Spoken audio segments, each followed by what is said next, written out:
Bem-vindo a mais uma edição do programa Mais Agro.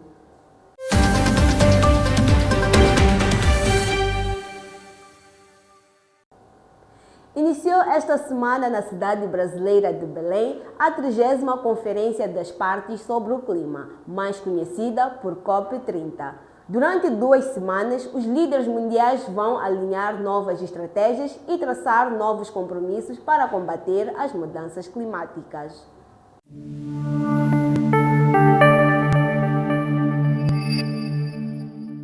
Pela primeira vez na história desta conferência, as lideranças mundiais reuniram-se antes mesmo da abertura oficial da cimeira. Na qualidade de anfitrião, o presidente brasileiro Luiz Inácio Lula da Silva fez o discurso inaugural, que entre críticas ao atual status quo global, expressou uma crença no futuro. Estou convencido de que, apesar das nossas dificuldades e contradições, precisamos de mapa do caminho para planejar, de forma planejada e justa, reverter o desmatamento, superar a dependência dos combustíveis fósseis e mobilizar os recursos necessários para esses objetivos. Perante centenas de estadistas e líderes mundiais, o secretário-geral da ONU, António Guterres, foi ao pódio para um discurso onde chamou a atenção para a necessidade de acelerar os compromissos do Acordo de Paris. No ano passado, o mundo atingiu um novo recorde de temperaturas. E hoje, como vimos a Organização Mundial da Meteorologia confirmar, as emissões continuam a subir e este ano, sejamos claros, o limite de 1,5 graus Celsius é a nossa linha vermelha. Um dos marcos do encontro das altas lideranças mundiais foi o anúncio do lançamento do Fundo das Florestas Tropicais, virado para a conservação das áreas verdes. O fundo nasceu com compromissos milionários de países como Brasil, Indonésia, Alemanha, França e Noruega, o que deixou as autoridades brasileiras otimistas sobre o projeto. Bastante animados de que pela primeira vez numa COP um instrumento de solução de problemas ambientais pode efetivamente sair do papel, pode efetivamente significar um caminho para motivar as pessoas em torno de uma causa tão nobre e tão necessária quanto essa. Moçambique está representado na Conferência de Belém por uma delegação chefiada pelo presidente da República, Daniel Chapo, naquela que este ano é a capital mundial das mudanças climáticas. Chapo levou as linhas da força da visão nacional para enfrentar os desafios da atualidade. Daniel Chapo foi o 14º no alinhamento dos discursos. Para o plenário, começou por falar dos desafios que Moçambique enfrenta por causa dos fatores climáticos. Moçambique é um país de vastas riquezas naturais e de extraordinária beleza, mas também de alta vulnerabilidade climática. Ciclicamente, somos assolados por ciclones, cheias, secas. Falou também das iniciativas em curso para mitigar os problemas. Implementamos a nossa contribuição nacional determinada, adaptamos programas de redução de emissões provenientes do desmatamento e degradação florestal.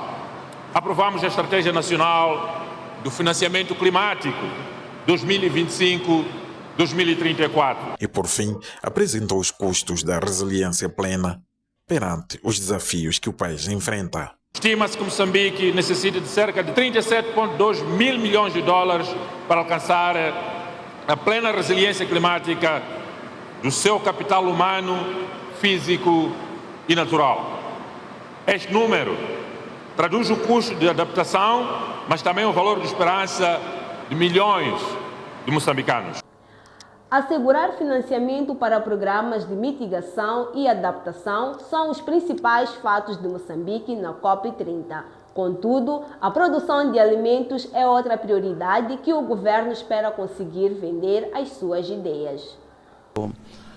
Um pacote de projetos visando a promoção de resiliência climática ao país. Em particular, a nossa agenda é a promoção da agricultura irrigada. Este encontro que acabamos de fazer aqui no INIR, que nos trouxe muitos elementos para este nosso programa, é também em preparação a esta visita, a esta viagem que vamos fazer agora ao Brasil, a Belém.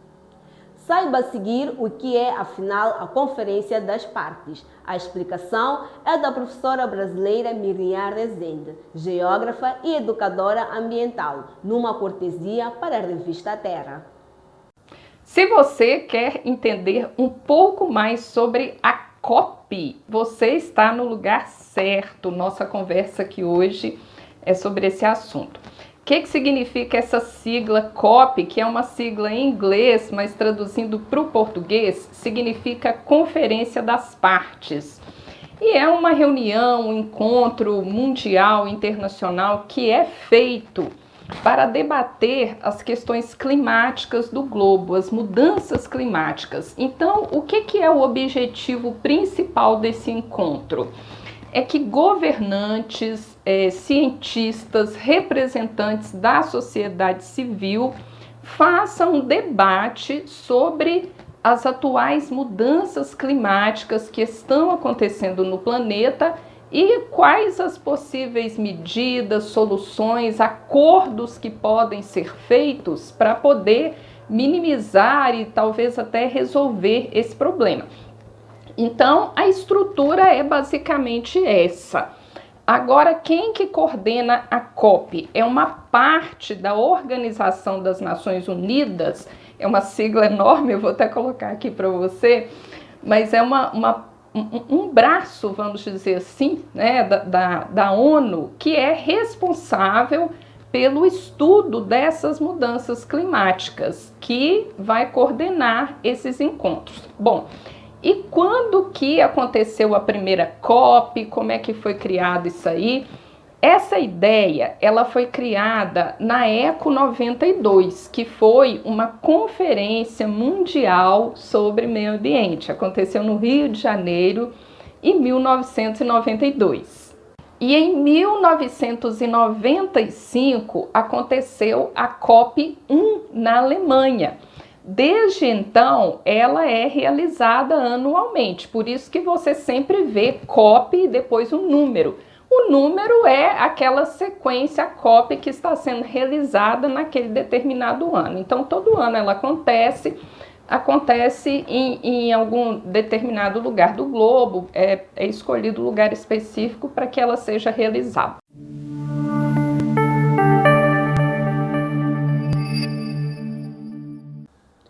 Por cá, o governo vai lançar oficialmente esta semana a campanha agrícola 2025-2026, a anteceder a cerimônia que terá lugar na província de Sofala. O Ministério da Agricultura, Ambiente e Pescas reuniu com o setor privado para organizar as linhas visando dinamizar o setor agrário. Numa reunião de alinhamento com o governo, o setor privado exigiu medidas urgentes para reduzir os custos de produção e tornar o ambiente de investimento mais favorável à agricultura. Entre as principais preocupações estão a burocracia no reembolso do IVA, a retenção na fonte e o fim do regime especial de tributação agrícola, previsto ainda para este ano. As taxas de circulação de produtos também foram criticadas por encarecerem o transporte e reduzirem a competitividade dos produtores. Como soluções, os representantes do setor privado propõem a prorrogação por mais 10 anos da redução de 10% do imposto sobre o rendimento das empresas agrícolas, a eliminação das taxas de circulação, a criação de um banco de desenvolvimento agrário e a revisão das isenções fiscais.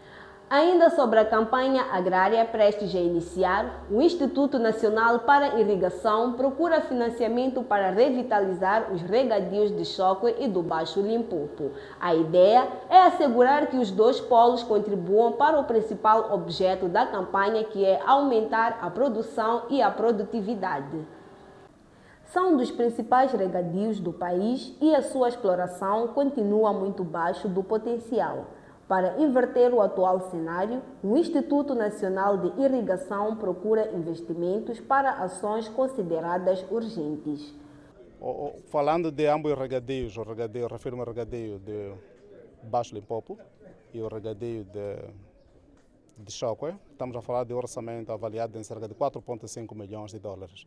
E este orçamento iria se destinar à aquisição de equipamento pesado, portanto, para a limpeza e desassoreamento das valas de drenagem, como disse anteriormente, mas também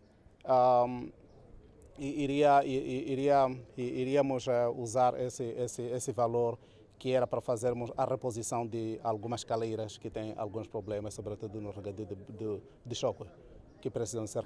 Caso o investimento chegue, contas feitas indicam que a produção nacional pode ganhar para a época prestes a iniciar pelo menos 80 mil toneladas, com destaque para arroz, que constitui o maior potencial da região. Fala de cerca de 20 mil hectares que estariam disponíveis para a próxima campanha. Se considerarmos que a produção é de 4 toneladas por hectare, estamos a falar de cerca de 80 mil toneladas que estão disponíveis. E assim termina esta edição do programa Mais Agro. Continue a acompanhar-nos pelos canais digitais da Revista Terra e Nova Era Televisão. Até a próxima!